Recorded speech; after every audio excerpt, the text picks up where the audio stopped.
প্রিয় দশম শ্রেণীর শিক্ষার্থীবৃন্দ, আমি মোহাম্মদ আমিনুল ইসলাম পুলিশ থানা উচ্চ বিদ্যালয়ের পক্ষ থেকে তোমাদেরকে সকলকে স্বাগত। আজ তোমাদের সামনে আমাদের সাধারণ গণিত বইয়ের ত্রিকোণমিতি দশম অধ্যায়ের একটি গাণিতিক সমস্যা নিয়ে হাজির হয়েছি। আসো আমরা কথা না বাড়িয়ে মূল ক্লাসে চলে যাই।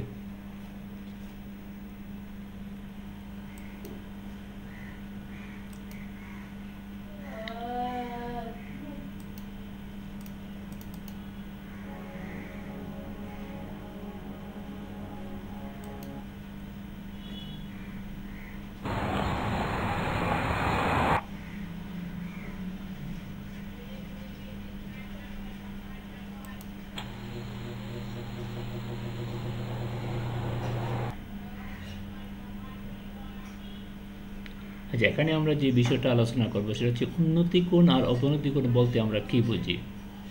এই উন্নতি কোণ আর অবনতি কোণ আমাদের এই পাঠের প্রতিটা অঙ্কতেই কাজে লাগবে, হয় উন্নতি কোণ না অবনতি কোণ। ম্যাক্সিমাম অঙ্কতে আমরা উন্নতি কোণ শব্দটা দিয়ে আমাদেরকে উন্নতি কোণ থাকবেই, একটি উন্নতি কোণ থাকুক অথবা দুইটি উন্নতি কোণ থাকুক, উন্নতি কোণ বা অবনতি কোণ ছাড়া কোনো প্রশ্ন এই পাঠে কি হবে না। সৃজনশীল প্রশ্ন হোক, যে ধরনের প্রশ্নই হোক, আমাদের এখানে উন্নতি কোণের সাথে রেখেই আমাদের কি প্রশ্নের গাণিতিক সমস্যাটা কি তৈরি করা হয়, তারপরে অঙ্কটা সলভ করতে বলা হয়।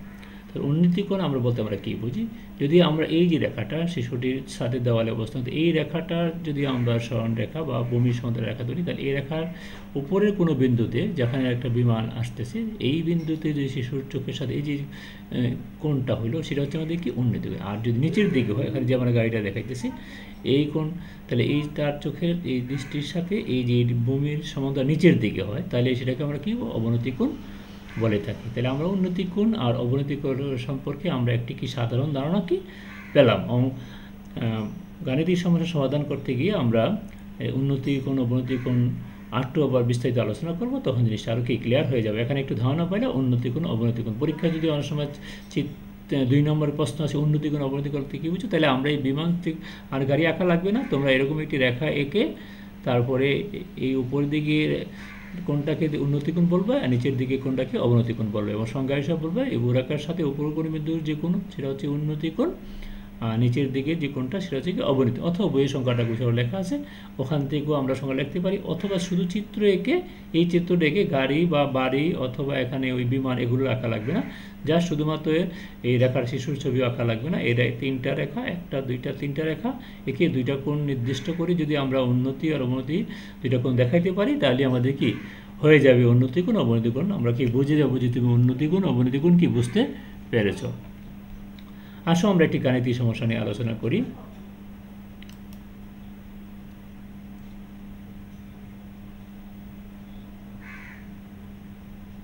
ভূতলে কোনো স্থানে একটি স্তম্ভের শীর্ষের উন্নতি কোণ 60 ডিগ্রি।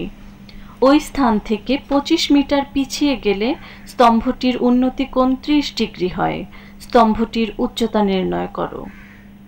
ওকে, আমরা এখানে যে তোমরা সমস্যা 11 দেখতেছ, এটা আসলে আমাদের বইয়ের সমস্যা হচ্ছে 14, এটা পুরাতন বইয়ের 11 লেখা ছিল, এই জন্য 11 দেখানো হচ্ছে। এটা কি আমাদের 14 নম্বর যে সমস্যা। তাই বলছি কি ভূতলে, অর্থাৎ ভূতলে ভূমিতে কোনো স্থানে একটি স্তম্ভর শীর্ষবিন্দু উন্নতি কোণ যদি 60 হয়, ওই স্থান থেকে 25 মিটার পিছিয়ে গেলে ওই স্তম্ভটির উন্নতি কোণ 30 হয়। স্তম্ভটির উচ্চতা আমরা প্রস্থের আলোকে এটা চিত্রটা অঙ্কন করি। আমাদের এই পাঠের প্রথম কাজ হচ্ছে চিত্র অঙ্কন। চিত্রটা অঙ্কনই আমাদেরকে মূল কাজ। চিত্র অঙ্কন করতে পারলেই কিন্তু বাকি কাজগুলো আমরা কি সহজে করতে পারবো। সুতরাং আমরা প্রথমে এই প্রশ্নের আলোকে চিত্র অঙ্কন করার চেষ্টা করি। এই যেখানে চিত্র দেখবে, এটা হচ্ছে আমাদের কি স্তম্ভ, ঠিক আছে। ভূতলে কোনো স্থানে একটি স্তম্ভের উন্নতি কোণ, এটা হচ্ছে আমাদের কি স্তম্ভ, আর এটা হচ্ছে কি দেওয়ালে, এটা কি ছাদ। ভূতলে একটা কি যদি আমরা একটা বাড়ি ধরি, তাহলে এটা কি ছাদ আছে এখানে, এটা হচ্ছে আমার দেওয়াল। এই স্তম্ভের সাথে আমাদের কি দেওয়াল এখানে।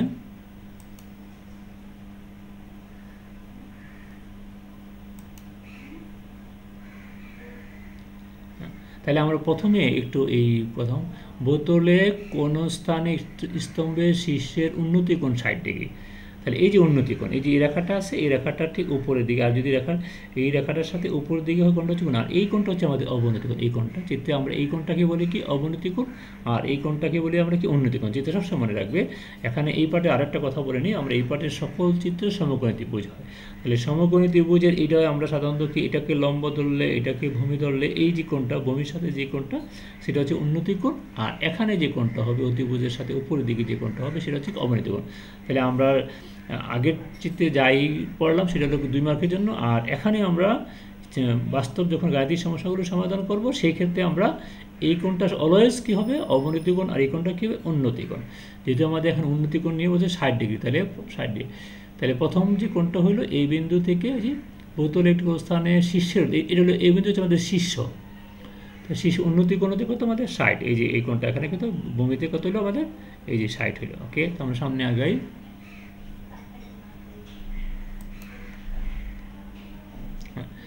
এখন আমাদের বলছে ওই স্থান থেকে, অর্থাৎ একজন লোক এখানে দাঁড়াইছিল, এই সাথে তার ওই যে শীর্ষের উন্নতি কোণ 60, এখান থেকে 25 মিটার পিছিয়ে গেলে, এই যে 25 মিটার পিছিয়ে গেল, এখান থেকে পিছিয়ে, এটা হলো পিছনে। আর যদি সামনে বলতো তাহলে আমরা এদিকে যেতাম, দেওয়ালের দিকে যেতাম। যেহেতু পিছিয়ে বসে দেওয়াল থেকে, তাহলে 25 মিটার পিছিয়ে গেলাম।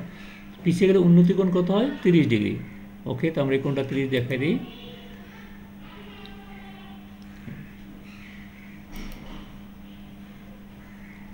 তাহলে এই কোণটা হয়ে গেলো আমাদের কত 30 ডিগ্রি। প্রথমে যে লোকটা ছিল এই বিবিন্দুতে, এখান থেকে তার উন্নতি কোণ ছিল 60 ডিগ্রি, এখান থেকে সে পিছিয়ে গেল কত আমাদের, এখানে বলা আছে কত 25 মিটার। 25 মিটার পিছিয়ে গেলে উন্নতি কোণ 30 হবে, 30 আমরা রেখে ফেললাম।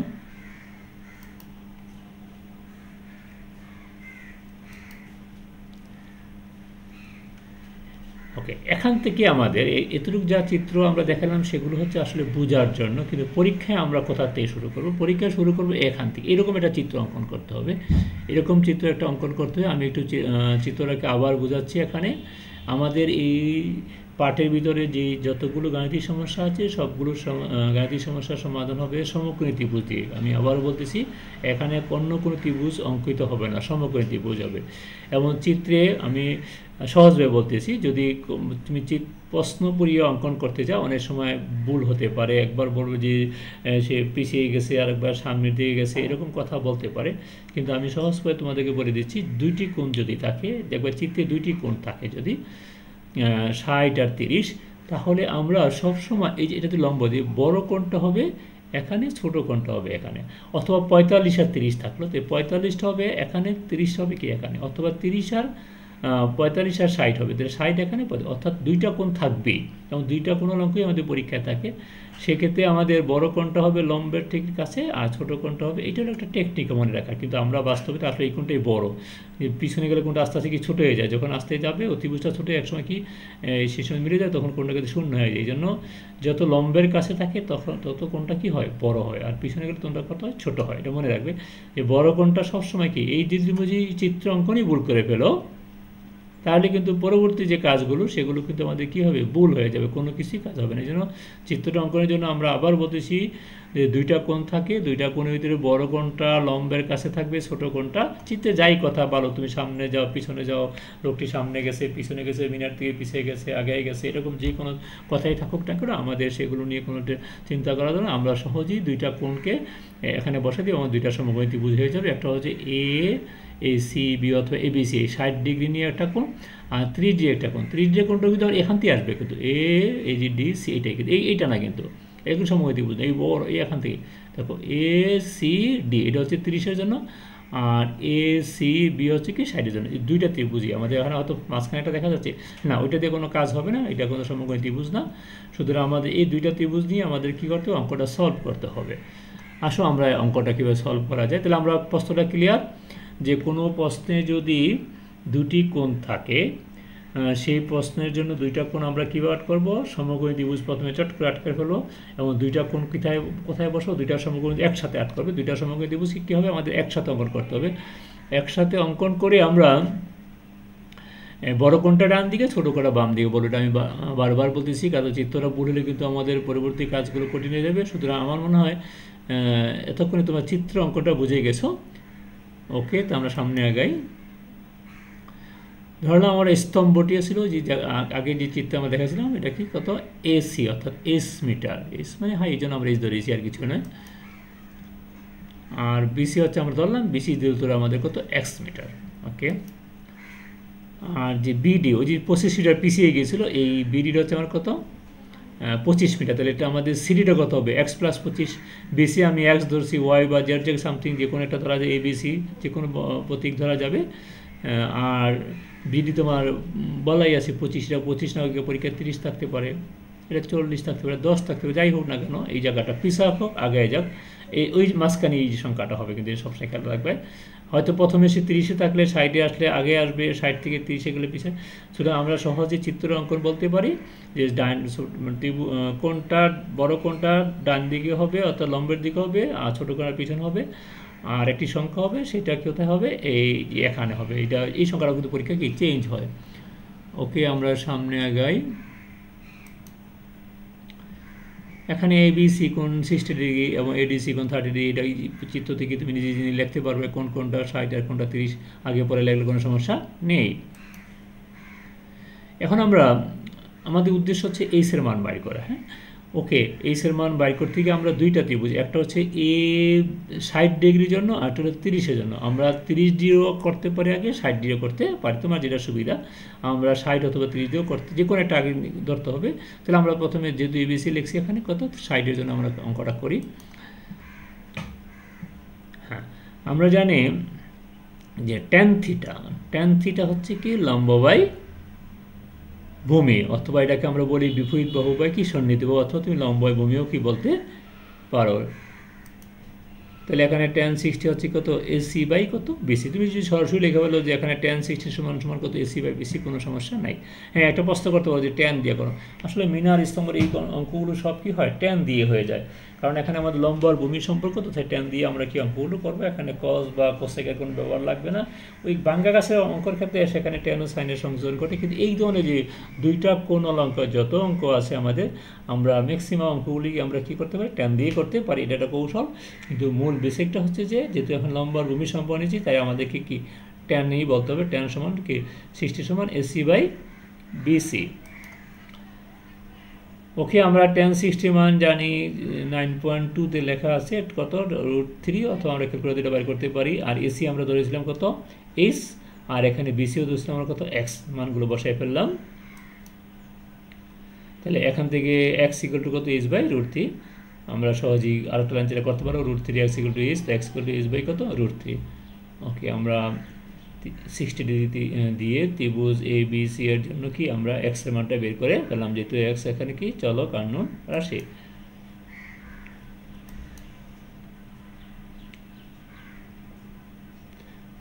এটা আমরা 1 নং সমীকরণ দিলাম। এখন আমরা আসো 2 নং সমীকরণ, ত্রিভুজ এডিসি আমাদের কত 30 ডিগ্রি, tan 30। ওকে, এখানে আমরা আর ওই সূত্র লেখার কোনো প্রয়োজন নেই। tan 30 আমরা জানি লম্ব বাই ভূমি, এখানে লম্ব হচ্ছে কত এসি, ভূমি হচ্ছে কত সিডি, নট বিডি। কিন্তু আমার ওই লম্ব থেকে আসতে হবে, সবটাই নিতে হবে, কিন্তু 30-এর জন্য ছোটো ত্রিভুজ না, সবচেয়ে বড় ত্রিভুজটা। তাহলে আমরা লিখলাম কত সিডির মান কত দেওয়া আছে এখানে দেখো। আর tan 30 আমরা জানি 1/√3, এটা ক্যালকুলেটর দিয়ে লেখা আছে করা যায়, অথবা আমাদের 9.2-তে আছে। আর সিডিও যে আমরা একটু আগে দেখাচ্ছি কত, এখানে এক্স আর কত 25, দেখো এখানে এক্স আর কত আমাদের 25 যোগ করলে কত হয়ে যাবে আমাদের সিডি এসে যাবে। ওকে, আমরা আর গুণ করি h√3 সমান 25 প্লাস এক্স। আমরা 1 নং থেকে x এর মানটা বসিয়ে দিলাম। তারপর বাকি কাজটুকু আসলে হিসাব যে যেভাবে করতে পারো, আমার মতো করতে পারো, অর্থাৎ তুমি তোমার মতো করলেও কোনো সমস্যা নেই। অর্থাৎ এখানে আমাদের উদ্দেশ্য হচ্ছে কি h এর মানটা বের করা। আমরা x এর মান বসিয়ে দিলাম, যে লিখে দিলাম 1 নং থেকে পাই, অর্থাৎ 1 নং দিয়ে মান বসিয়ে দিলাম। এখন আমরা যেহেতু এইচ বের করতে হবে, সুতরাং এইচকে বাম দিকে আনবো, আর ডান দিকে শুধু সংখ্যা রেখে দিলাম। একটু লসাগু করি আমরা। এখন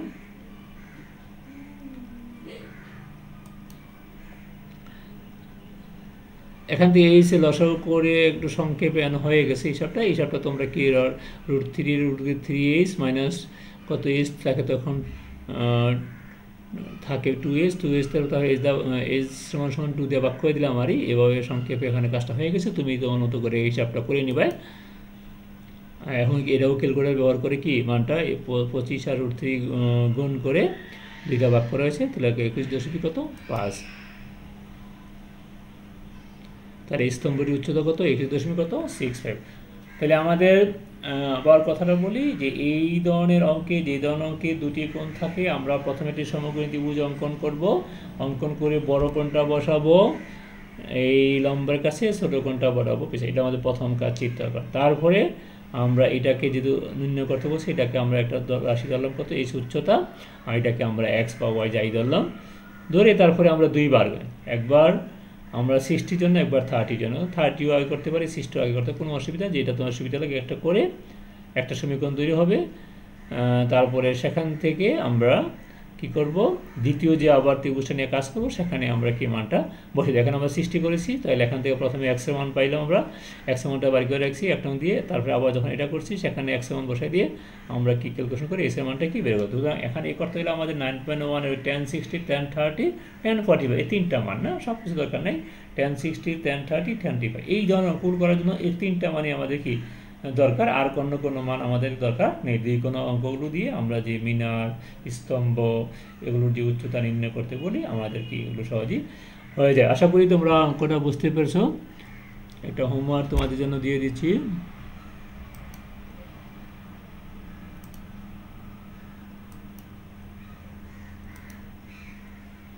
মনে হচ্ছে তোমরা অনুশীলন যে আমাদের 10, সেখানে যে 15 নম্বর অঙ্কটা আছে, এটা অনেকটা আমাদের পাঠ্য যে 15 নম্বর অঙ্কটা আছে, এটা এরকমই। অর্থাৎ সেখানে কিন্তু একটি মিনার বলা আছে, আমি এখন স্তম্ভ দিয়ে বলছি, সেখানে বলা আছে মিনার ওই 60 মিটার এগিয়ে আসলে, আমি বলছি পিছিয়ে, একই কথা, ওই এগিয়ে আসলেও ওই সংখ্যাটা ওখানেই হবে। আর দুইটা কোণ আছে সেখানে কত? 45 আর 60। আশা করি ওই আমি 30 আর 45 60 ডিগ্রি কোণ দিয়ে আমরা এখানে ছিল 30 আর 60, ওখানে দিচ্ছি 45 আর 60, আর 25 জায়গায় দিচ্ছি কত? 25 জায়গাতে হয়েছে আমরা দিচ্ছি কত আমাদের 60 মিটার, এই আর কিছুই নয়। সুতরাং এই দুইটা কোণ একটি সংখ্যা দিয়ে এই একই চিত্র হবে, যার কোণগুলো ঠিক মতো বসাবা, আর সংখ্যাটা ওই আগের মতোই বসাবে। বসে তোমরা কি করবে? অঙ্কটা করে ফেলবে। আশা করি সকলে ভালো আছো, সকলে নিরাপদে থাকো, বাসায় থাকো। সকলের মঙ্গল কামনা করে আজকে আমরা এখানেই শেষ করছি। সকলকে ধন্যবাদ।